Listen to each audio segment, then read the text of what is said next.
కృష్ణా జిల్లా చెల్లపల్లి పోలీస్ స్టేషన్లో పేలుడు సంభవించింది. స్టేషన్లో నిల్వ ఉంచిన టపాసులు బయటకు తీస్తూ ఉండగా ప్రమాదం జరిగింది. ఘటనలో ఎస్ఐ సహా ముగ్గురికి తీవ్ర గాయాలయ్యాయి. క్షతగాత్రులను ఆసుపత్రికి తరలించారు. పేలుడులో కారు దగ్ధమైంది. ఘటనపై దర్యాప్తు చేపట్టిన పోలీసులు పేలుడుకి గల కారణాలపై ఆరా తీస్తున్నారు.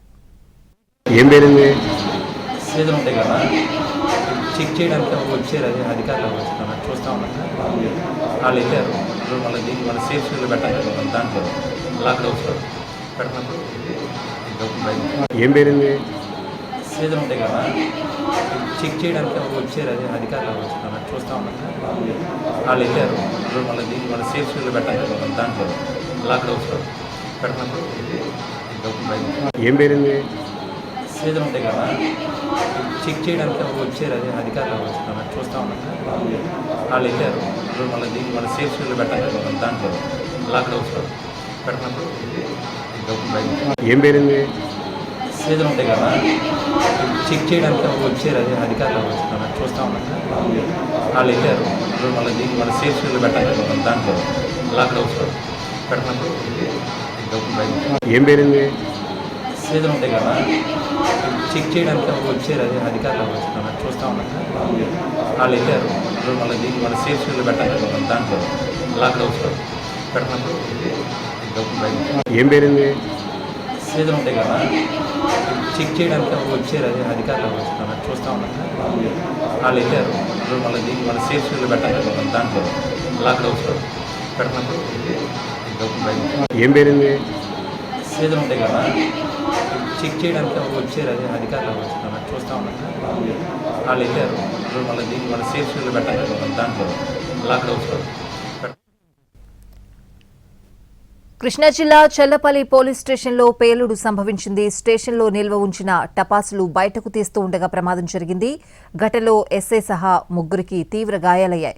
క్షతగాత్రులను ఆసుపత్రికి తరలించారు. పేలుడులో కారు దగ్ధమైంది. ఘటనపై దర్యాప్తు చేపట్టిన పోలీసులు పేలుడుకి గల కారణాలపై ఆరా తీస్తున్నారు.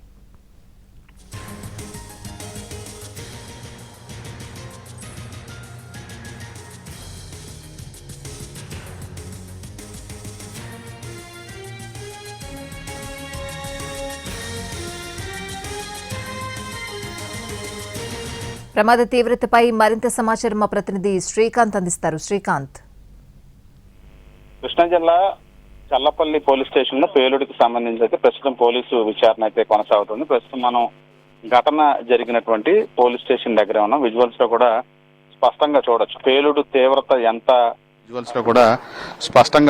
పేలుడు తీవ్రత ఎంత ఎక్కువగా జరిగింది అనేది అయితే మనకు విజువల్స్ లో స్పష్టంగా కనబడతా ఉంది. ఏదైతే పోలీస్ వాహనం మొత్తం కూడా ధ్వంసమైన పరిస్థితి. స్టేషన్ ఆవరణలో ఉన్నటువంటి పూల కుండీలు కానీ, కుర్చీలు కానీ, వాటర్కి సంబంధించిన వాటర్ కూలర్ కానీ, అదేవిధంగా కిటికీలు, ఏదైతే పోలీస్ స్టేషన్కి ఉన్న కిటికీల అద్దాలు కూడా పూర్తిగా ధ్వంసమైన పరిస్థితి కూడా ఉంది. సీసీటీవీలు కూడా పోలీస్ స్టేషన్ ఆవరణలోనే ఉన్నప్పటికీ కూడా ఆ పేలుడు దాటికి వెంటనే విద్యుత్ సరఫరా నిలిచిపోవడంతో సీసీటీవీ ఫుటేజ్లో కూడా ఎక్కడ రికార్డు అవలేదని అయితే ప్రస్తుతం అధికారులు కూడా చెప్తా ఉన్నారు. మొత్తం ఈ ఘటనకు సంబంధించి 5గురు తీవ్రంగా గాయపడిన పరిస్థితి. ఇప్పటికే జిల్లా ఎస్పీ విద్యాసాగర్ బాబు కూడా ఘటనా స్థలానికి వచ్చారు.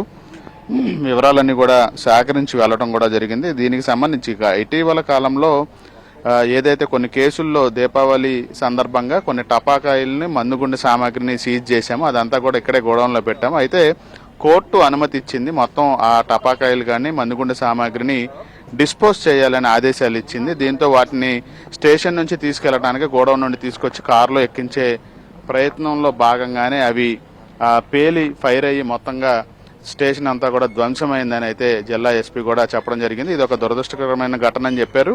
మొత్తం 5గురు పోలీసు సిబ్బంది ఈ ఘటనలో తీవ్రంగా గాయపడ్డారు. అందులో ముగ్గురిని మెరుగైన చికిత్సనివ్వచ్చు. ఎందుకంటే వాళ్ళ ముగ్గురికి కూడా కొంచెం తీవ్ర గాయాలైనట్టుగా కూడా గుర్తించిన నేపథ్యంలో ముగ్గురిని విజయవాడ ఆసుపత్రికి తరలించినట్టుగా ఎస్పీ కూడా చెప్పారు. అందులో SI D Anjaneyulu, head constable తేజతో పాటు మరొక కానిస్టేబుల్ అబ్దుల్లా, వీళ్ళ ముగ్గురిని కూడా విజయవాడ ఆసుపత్రికి తరలించారు. వీళ్ళతో పాటు మరొక ఇద్దరు, డ్రైవర్ నాగరాజుతో పాటు మరొకరు గాయపడినట్టుగా గుర్తించారు. వీళ్ళందరినీ స్థానిక ప్రభుత్వ ఆసుపత్రికి తరలించిన పరిస్థితి. ఒకసారి విజువల్స్లో చూడొచ్చు మనకి స్పష్టంగా కూడా పోలీసు సిబ్బంది తీవ్రంగా గాయపడి ఆ రక్తం కూడా స్టేషన్ పరిసరాల్లోనే కూడా పడిన పరిస్థితి. ఎంత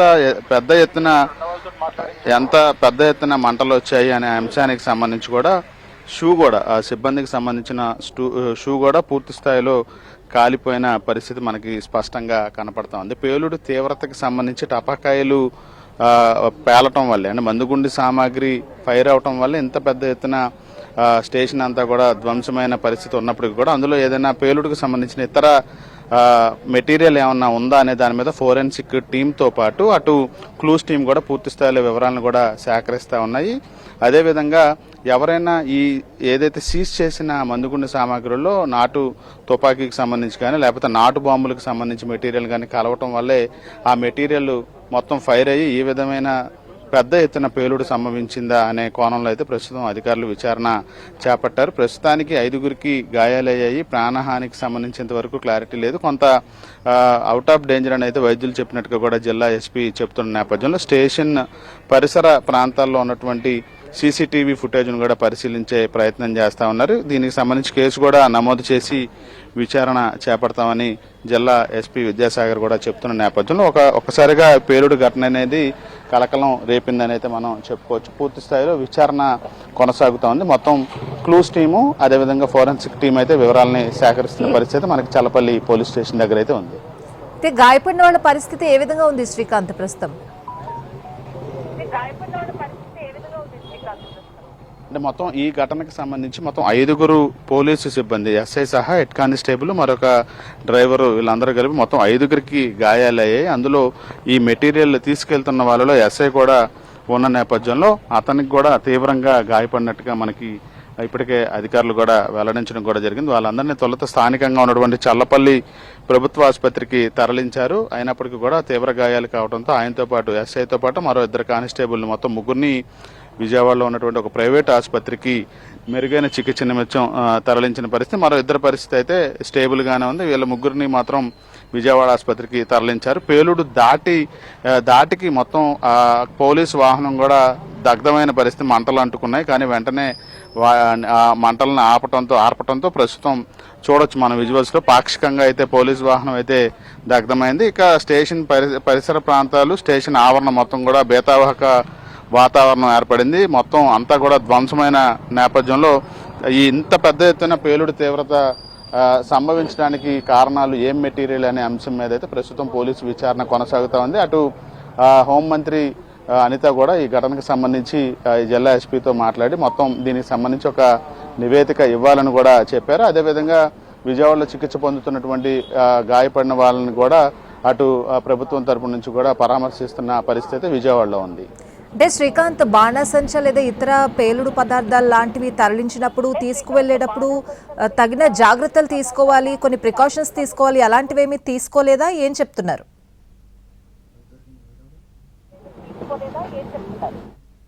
ఖచ్చితంగా కూడా ఇది ఇవాళ ఈ 2-3 రోజుల్లో సీజ్ చేసిన మందుగుండి సామాగ్రి కాదు అనేది అయితే అధికారులు స్పష్టం చేస్తా ఉన్నారు. ఇటీవల దీపావళికి సంబంధించిన సమయంలో కొన్ని అనధికారిక షాపులు నిర్వహించే వాళ్ళు, అనధికారికంగా మందుగుండి సామాగ్రి తయారు చేసే వాళ్ళు ఎవరైతే ఉన్నారో వాటి మీద ఆకస్మిక దాడులు జరిపి అనుమతులు లేకుండా వాటిని తయారు చేస్తున్న వాళ్ళ నుంచి కొంత మెటీరియల్తో పాటు కొన్ని అప్పటికే తయారు చేసిన టపాకాయలను కూడా అధికారులు ఆయా స్టేషన్ల పరిధిలో ఇటీవల కాలంలో సీజ్ చేశారు. అదేవిధంగా కాకినాడలో కూడా అగ్ని ప్రమాదం జరిగిన సమయంలో కూడా రాష్ట్ర వ్యాప్తంగా దాడులు ఈ పరిశ్రమల మీద, ఏదైతే టపాకాయల పరిశ్రమల మీద చేయడం జరిగింది. ఆ సమయంలో కూడా స్థానికంగా ఉన్నటువంటి కృష్ణా జిల్లా పరిధిలో పెద్ద ఎత్తున పోలీసు అధికారులు తనిఖీలు జరిపి అనుమతి లేని వాళ్ళకి సంబంధించిన మెటీరియల్ మొత్తాన్ని కూడా సీజ్ చేశారు. అయితే సీజ్ చేసిన మెటీరియల్ని కోర్టు అనుమతి తీసుకున్న తర్వాత మాత్రమే డిస్పోజ్ చేయాలి కాబట్టి దానికి సంబంధించిన అనుమతులు ఇటీవల కొద్ది రోజుల క్రితమే వచ్చాయని అధికారులు చెప్తా ఉన్నారు. అందులో భాగంగానే ఈ మెటీరియల్ని ఇవాళ డిస్పోజ్ చేసేందుకు తీసుకెళ్తుండగా ఈ ఘటన జరిగిందని చెప్తా ఉన్నారు. అయితే వేరే ప్రాంతానికి తీసుకెళ్లి వీటిని డిస్పోజ్ చేసే సమయంలో ఖచ్చితంగా కొన్ని ప్రికాషనరీ జాగ్రత్తలు అయితే తీసుకోవాల్సి ఉంది. కానీ అలాంటిది ఏమీ చేపట్టలేదనేది అయితే మనకి ఘటన జరిగినటువంటి ఘటన స్థలంలో చూస్తే మనకి అర్థమవుతోంది. కాబట్టి పూర్తి స్థాయిలో దీనికి కారణాలు ఏంటి అనే దాని మీద కూడా ప్రస్తుతం అధికారులు కేసు నమోదు చేశారు. కాబట్టి అన్ని కోణాల్లో కూడా విచారణ అయితే చేయబోతా ఉన్నారు. Right Srikanth, thanks for the updates.